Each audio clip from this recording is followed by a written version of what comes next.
चिराग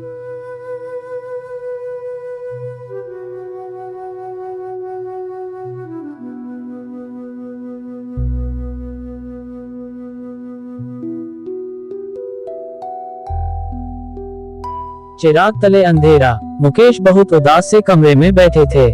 उन्हें लग रहा था कि जैसे उनका जीवन ही व्यर्थ हो गया। उनके पास धन दौलत अधिक नहीं थी। प्रोफेसर के रूप में जो कमाते थे उसमें से एक हिस्सा सामाजिक कल्याण के लिए रहता था। कॉलेज के होनहार छात्रों को मुफ्त में ट्यूशन देते थे। किसी को पैसों की जरूरत हो तो पीछे नहीं हटते थे।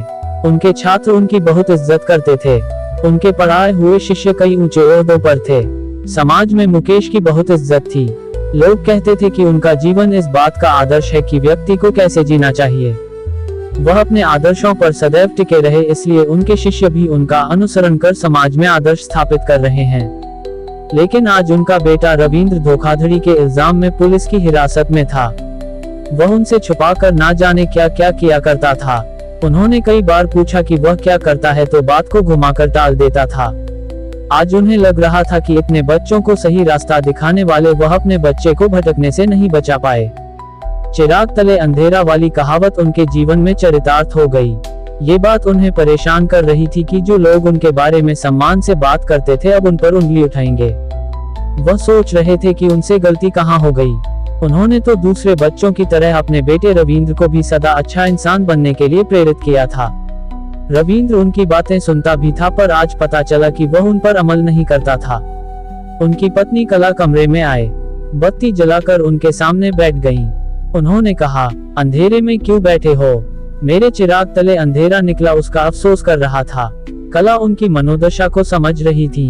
अपने बेटे के भटकाव पर वह भी दुखी थी। दिन भर इस विषय में सोचती रही थी।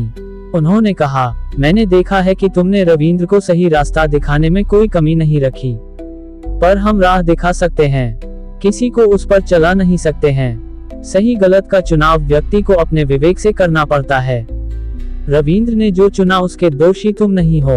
अपनी पत्नी की बात सुनकर मुकेश ने कहा, जो भी हो कला, पर लोग तो यही कहेंगे कि बड़ी बड़ी बातें करने वाले के बेटे ने देखो कैसे लोगों को धोखा दिया है।